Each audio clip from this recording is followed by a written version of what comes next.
Can we just ask that everyone close their laptops, please? Thank you. Also, anyone that needs to get their volunteer hours, and if you are leaving, please be sure to check in with me or another exec. And if you do have to leave during a presentation or during a workshop, we just ask that you quietly use one of the side exits and come to us outside where you did registration. Awesome. And I'm going to pass it back over to Rishi. Ready for the presentation? Okay, I'll just introduce you. Okay, Mike Gibbs. He's an active advisor and angel investor across multiple industries and a lifelong skier. CSMC is a space infrastructure firm focused on enabling a sustainable presence in space by solving key challenges in areas that can have an immediate impact on people's lives on Earth, resources, healthcare, and energy. Everyone, please give a warm welcome to Mr. Sachs. Hi, can you hear me? How's everyone's day going today? Thank you to the Innovire team for having me. I think the work you guys do is really inspirational, and it's great to see everyone out here, especially in their free time. I'm here, I guess, to talk a little bit about what I do, which I think can often be referred to as space mining. Does anyone here know what space mining is?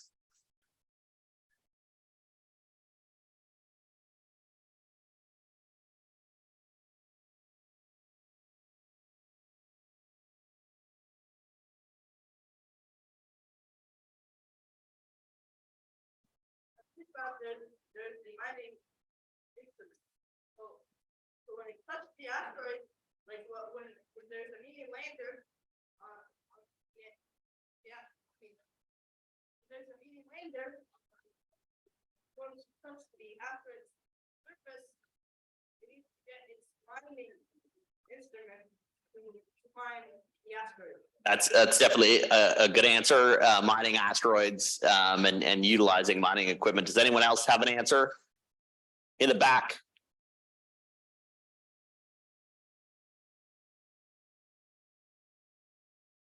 Mining asteroids for important metals and minerals. That is a different answer. So space mining's been around for a long time. It's been in popular culture for a long time. Humans have thought about space mining for more than 100 years and looked up at the moon, as a possible source of that. You have stuff like different movies like the Weyland-Yutani Corporation from the Alien movies, which maybe you'll watch when you're a little older. But lots of different examples, I think, of it in popular culture. Does anyone know what ISRU stands for? Back there? Yeah, you. Correct. In situ resource utilization. And what does that mean?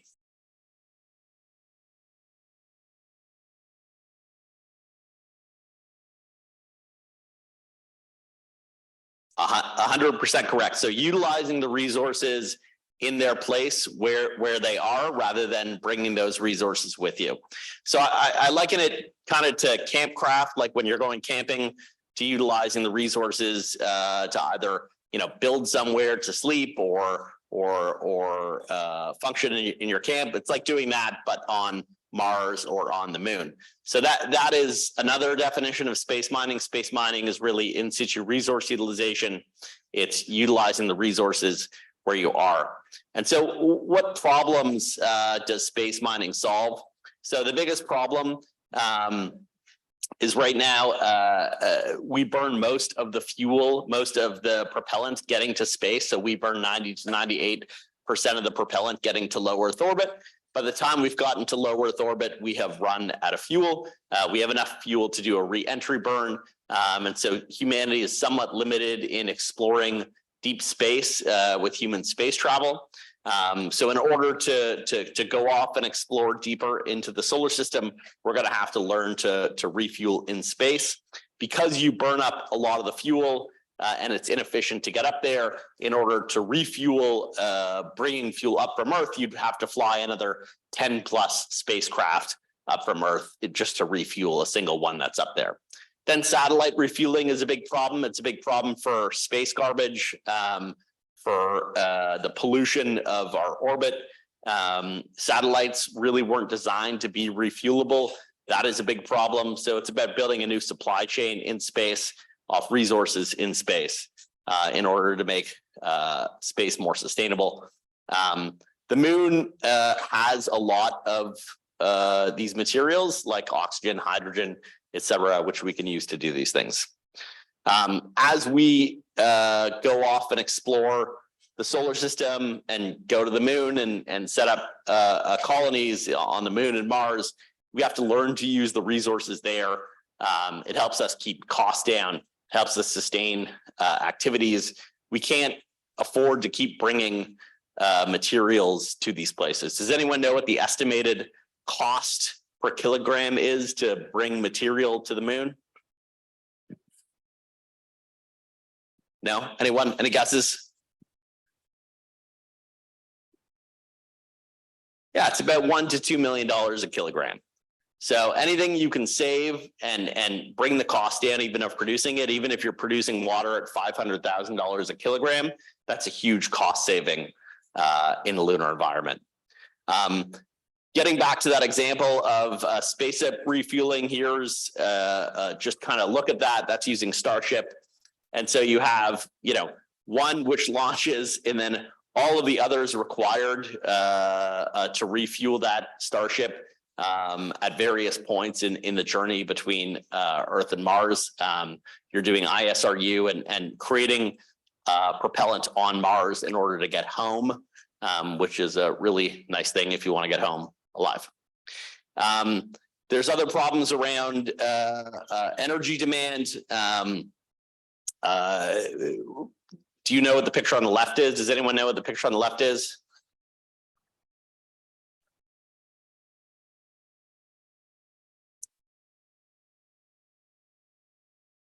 Correct. It is a nuclear fusion reactor, is also an energy source. And in order to power these fusion reactors, the future, we're going to need helium-3.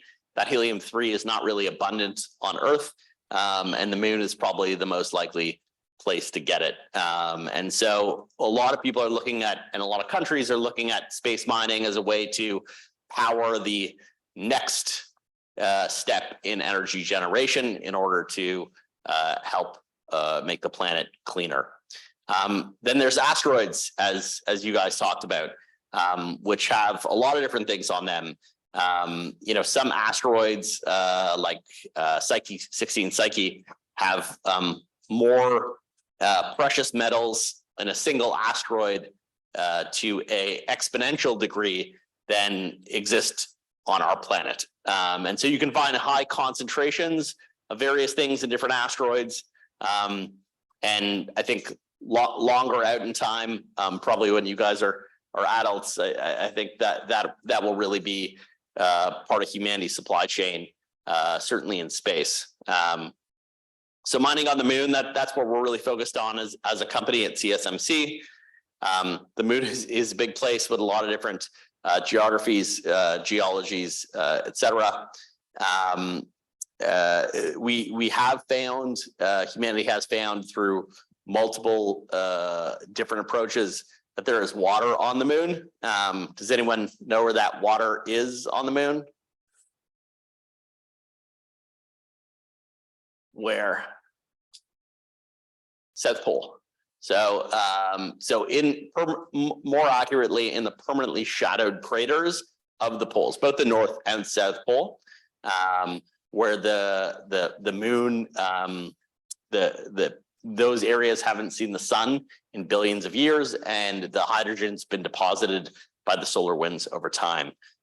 There's also some recent work by the Chinese off of the Chang'e 5 lander, which proved that there's glass beads of water ice contained on multiple areas of the moon. So it's not just in your form of ice, like you would think of ice cubes. If you look at the picture on the right there, those are all the different theories of the way that ice could be deposited on the moon in these craters. We're not really sure what form it's in at this time. And more missions are planned in the next couple of years. Canada has a lunar rover mission. There's the NASA Viper mission and others. We'll get to some questions after. So this is an example of one way to potentially harvest ice on the moon. This is sublimation, where you sublimate, you heat up, and then you condense the water into a cold trap. This is using concentrated sunlight beamed down from the crater rim into the bottom of the crater. There's other kind of visions around mining. I kind of asked, recently I asked Midjourney to show me some ideas of what a lunar mining colony could look like. And this is some large scale kind of Canadian mining colonies. I don't know how realistic they are, but it's certainly an interesting idea. This is probably something at a much smaller scale as we move towards building longer term infrastructure. And then, of course, I also asked Midjourney to show me something very important along the way, and that's our next astronaut class. And so clearly a very exciting and bright class of candidates. So why should Canada care about space mining? So in 2025, humanity is returning to the moon under the Artemis missions. Canada is going to play a key support role in that with NASA, the European Space Agency, and others. But we believe that Canada can play a world-leading role in lunar resources and infrastructure. At the bottom right of the screen, you see Gateway. So Gateway is a space station in lunar orbit that is under construction right now, fully funded. It's being built, and Canada is investing $2 billion in a new Canadarm called the Canadarm3 to go on Gateway. Gateway will act as a refueling station in orbit. So astronauts will live there, they'll do science experiments, they'll go down to the surface, and then spaceships will also dock there and refuel and go off into deeper space for exploration. So Canada has a unique kind of leading position. We have a bunch of very unique strengths as a country. We have the foremost mining knowledge on the planet, with the biggest mining industry in the world. Tons of experience in exploration, development, mapping. We have a very strong aerospace industry. So we're known for our space robotics, our communications, and several other things. We have a lot of experience building infrastructure in really far off, cold, harsh environments. We think that is a good parallel. And then Canada is where all the money is for mining. 52% of the world's money for mining is in Canada. We have, it's a big part of our economy. So it represents between mining and oil and gas. It's a lot of our jobs. It's a lot of our gross domestic product. So a lot of the economic part of the country. It's a big driver for us. And we're leaders in potash, uranium, niobium, diamonds, platinum, and a lot of other things. And so we think we can leverage that expertise. And it aligns with our interests. We think that in investing in ISRU and in pursuing ISRU, you solve a lot of problems in the lunar environment that are applicable to some of the biggest problems with the transition to clean energy. So stuff like water processing, hydrogen storage, battery storage, solar power, and others. It fits with our need to stay competitive as a country globally, and make a strong workforce. And it fits with critical minerals that power the battery supply chain. So we can help transition our economy. And then, of course, STEM, investing in space mining and pursuing space mining as a country will help us invest in STEM, inspire STEM, and a bunch of other things. So we think it has a broad impact, across all these different fields. Space mining is not just one thing, it is a lot of different things.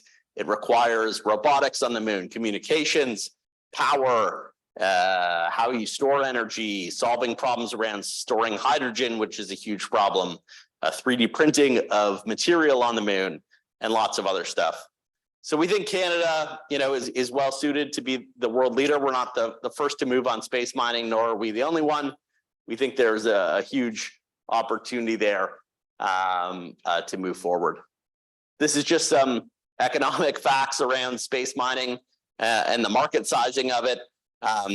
The water market is estimated on the moon to be around between now and 2040 to be $50 to $100 billion.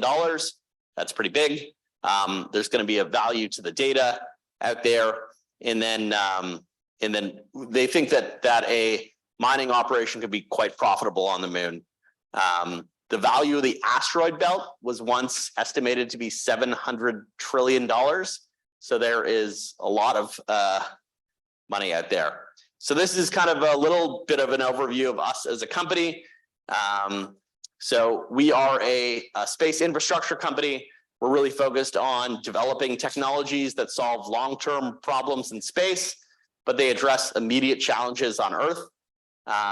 So we try and find the overlap between solving problems to allow humans to stay in space that also solve immediate problems for people here today. And we do that in the areas of resource utilization, healthcare, and energy. So we have a great team, some people who worked on the Canada arm and other projects like that, who have backgrounds in healthcare and energy and quantum and big data. And, you know, you need diverse skill sets. I think there was some of the questions to the last panel around, you know, how do you find your inspiration? How do you, what is the right thing to study? I mean, there are a multitude of answers. It's whatever you're passionate about. The industrialization of space is going to take a lot of skills and backgrounds. So we have values, and I think values are important. The first is to be pragmatic. It's about figuring out the simplest ways to get things done. It's about trust, which is important when you're working with other people. It takes a village, so you can't do anything on your own. You got to work with other people. You got to move fast and execute. So, you know, it's great to have ideas, but if you can't move on them in a timely fashion, you can't pull them off, then it doesn't really get you anywhere. And then you have to tread lightly. It's important to be as sustainable as possible, and to not repeat the mistakes that we have made on Earth in space. As we go and extend our reach into the solar system, we need to think about how we approach that. So just a little about the business model of space mining.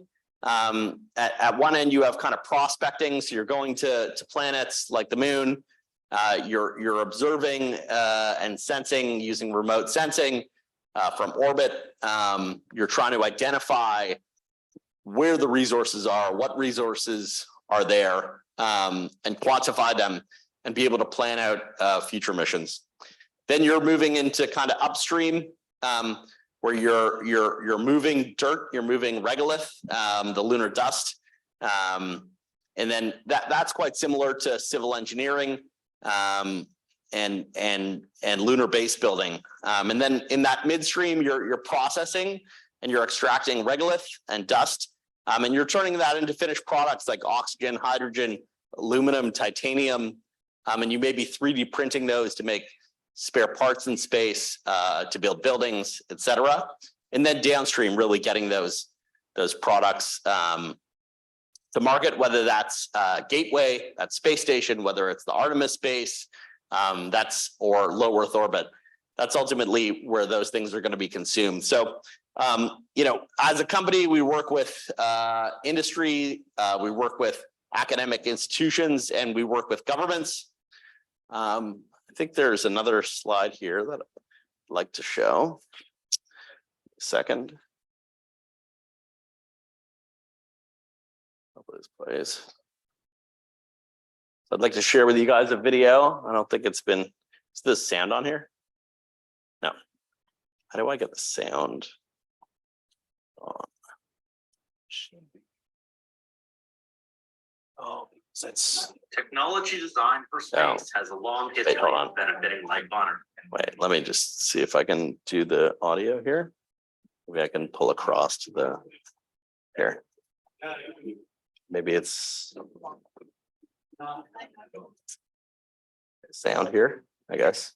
Restaurant, right? If I select restaurant, it should be. I think hopefully should do it. Okay. Hopefully. No. Is this on YouTube? Yeah, it's on YouTube. So it's a private YouTube. Hold on. Oh, There's okay. another. I can can send you a different link. There's a public, these are not, it's not like a published video yet. How do I send that to you? Oh, wait, sorry. I'll try it again one more time. Hold on. Oh, this one works too. Oh, it might work now. I think. Okay. No. No. Send to audio. Should be. It's all. Technology designed for space has a long history of benefiting life on Earth.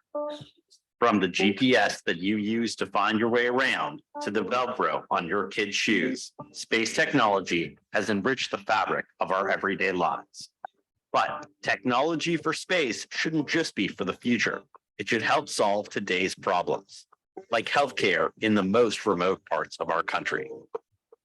With financial support, the Canadian Space Agency, CSMC, has developed a purpose-built, medically customized capsule that will deliver care to the most remote corners of Canada and beyond. As humans extend our reach into the stars, Canada wants to become the global leader in space healthcare. The Connected Care Capsule is a prototype that will be used here on Earth as a capability building exercise towards the creation of a hospital that can function on the moon or Mars. CSMC is an infrastructure company focused on solving big challenges in space by first solving problems here on Earth. And when we can deliver care in places where resources are scarce, we are paving the path to deliver care beyond our borders and inspire the next generation of Canadians.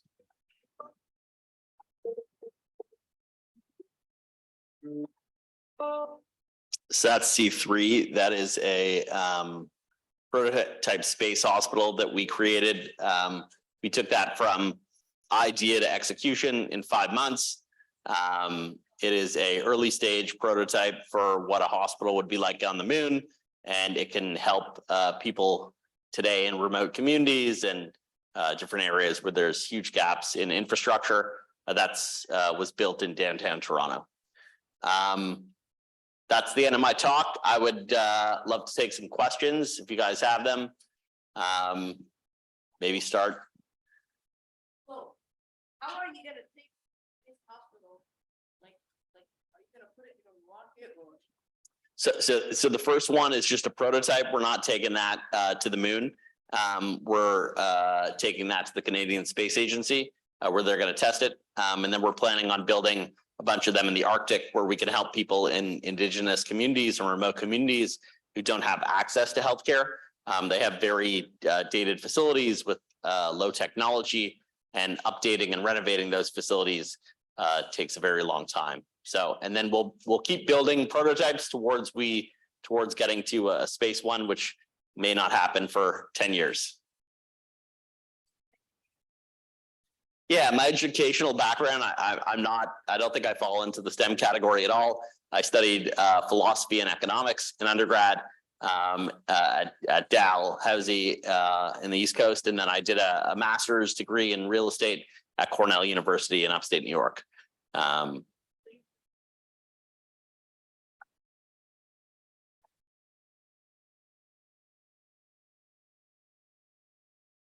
So I'm not an expert on asteroid mining. I think there's a lot of challenges to it. Certainly, asteroids have very low gravity or microgravity, which makes things very challenging. It's hard to stay on them. They reform upon themselves all the time. But it really depends on what you're mining on that asteroid. If you're mining precious metals, you may seek to bring some of those metals off the asteroid and kind of chip away at them. If you're trying to get volatiles, it's probably like hydrogen and oxygen. It's probably something else altogether.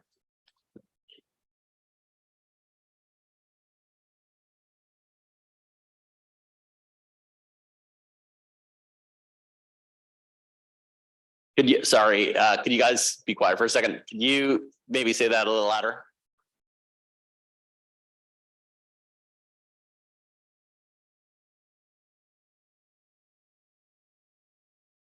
I mean, it's possible. I think if Voyager 1 and 2 find other planets to mine on, I think it's going to take us a while to get there.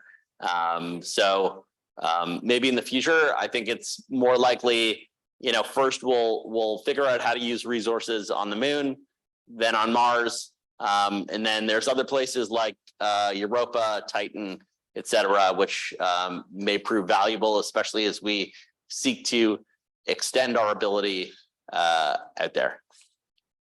What were the steps after the challenge of getting both the financial and professional support to such with ambitious and intricate operations? Yeah, what steps did I take?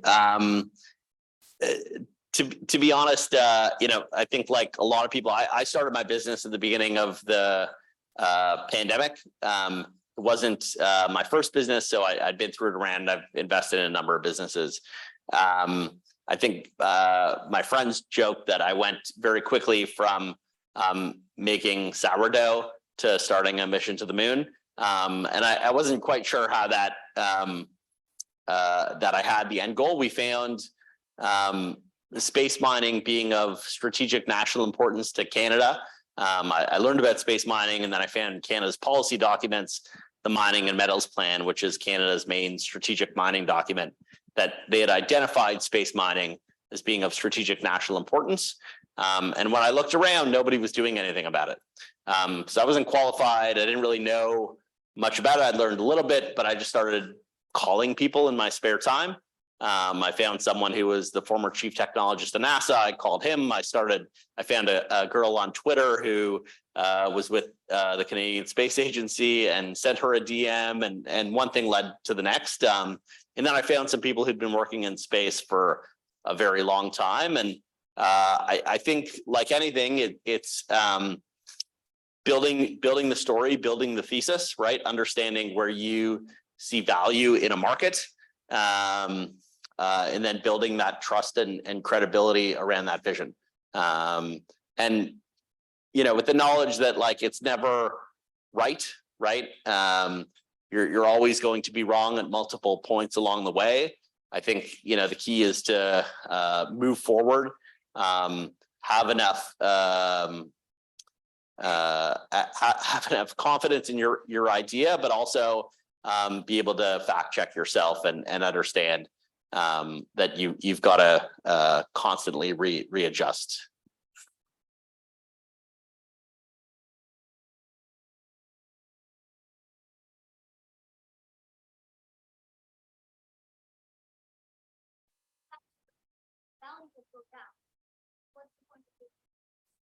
What is the point of doing it? I'm not really sure, to be honest. I'm not. There are a lot of people there who are very fascinated with these large gold asteroids.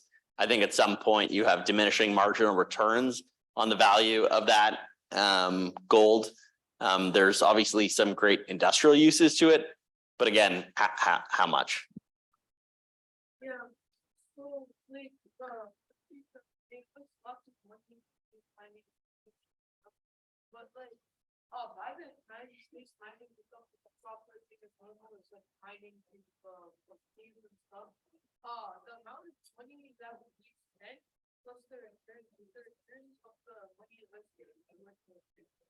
Yeah. I mean, we put together a plan for the Canadian Space Agency that we presented just yesterday to the CSA, showing that there would be a near-term payback. The international community needs resources on the moon for the Artemis missions by the international community's estimate, and so not my estimate. It needs about 50 tons of consumables like water and oxygen a year starting in 2030 on the moon. That market is quite valuable and could pay back in several years, but governments like space agencies, CSA, NASA, others will be the first customers in those markets. Yeah, you. Hey, so I was wondering, what skills or programs would you recommend for young people like me to get into space and space-related industries? Yeah, I mean, I think there are several paths into space. Obviously, the traditional kind of engineering disciplines of computer science, electrical engineering, mechanical engineering, aerospace engineering. But there's room across the board in the space industry. The space industry needs all sorts of people. It needs project management people. It needs operations people. It needs business people. It needs legal minds and lawyers. It needs doctors and space medicine. It needs researchers. There's no shortage of skills. It's all valuable, and it's all about you bringing that passion to space through your area, right? You could be doing communications and marketing, right? And you're adding value. You look at NASA, a lot of what NASA does. One of the most important things that NASA does is telling the story of what it does, right? And that's what allows NASA to keep its funding to do the important science work. So in some ways, the marketing piece of NASA and that communications piece is every bit as important as the science.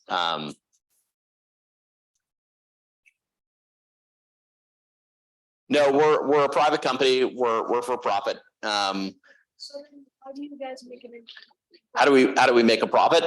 So the Canadian government is our customer. We bid on contracts. So I work for all of you. We bid on contracts with the Canadian Space Agency that are competitive, and we've won several of them. And so the Canadian government pays us to deliver stuff like the space hospital. Yeah. You're welcome.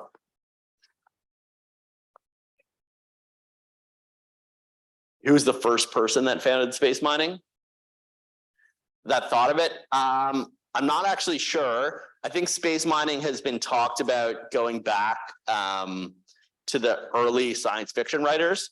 There was the first generation of space mining companies, which started maybe 15 years ago.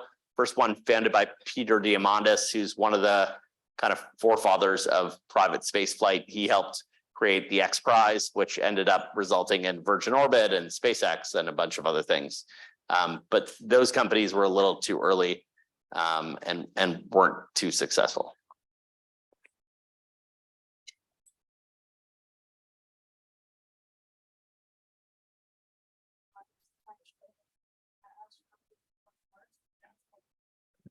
Astronauts will go on Mars in 2025. I mean, I don't think so. Certainly there's no space agency mission to go to Mars in 2025 with people. I think you'd have a hard time of bringing them back alive. Elon Musk talks a lot about sending people to Mars in 2 years. And I think good on him if he can pull it off.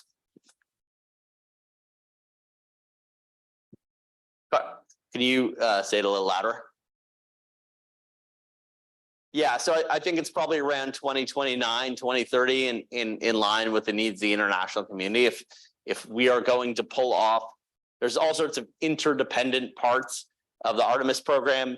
Everything has to be there at the right time. And if one thing is behind schedule, it impacts everything else. So I think humanity needs to pull it off around 2029, 2030 in order to make it all work. And there's already demonstration missions planned. Sorry, we need to. Yeah. We're a little bit over time. Thank you. Thank you very much. And thank you also to the Innovire team.